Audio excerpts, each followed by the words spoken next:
miles a day in search of food and can detect the scent of prey more than a mile away. Because they often go days or weeks without a meal, when they do make a kill, they consume as much as they can in a sitting, up to 20 pounds at a time. Sensing that they are being watched, the elk get twitchy and head for the cover of trees. They may be a little safer here. But now that it is fall, the food in the forest is far less nutritious than on the riverbanks.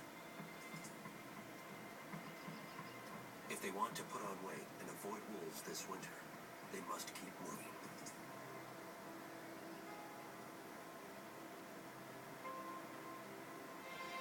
Elk are not equipped to survive a Yellowstone winter at this altitude.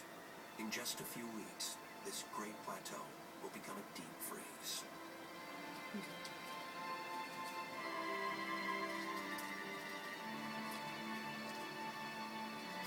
Before then, all the animals here have to get ready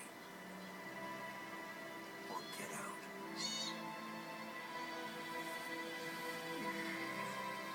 Another group on the move are the pronghorn.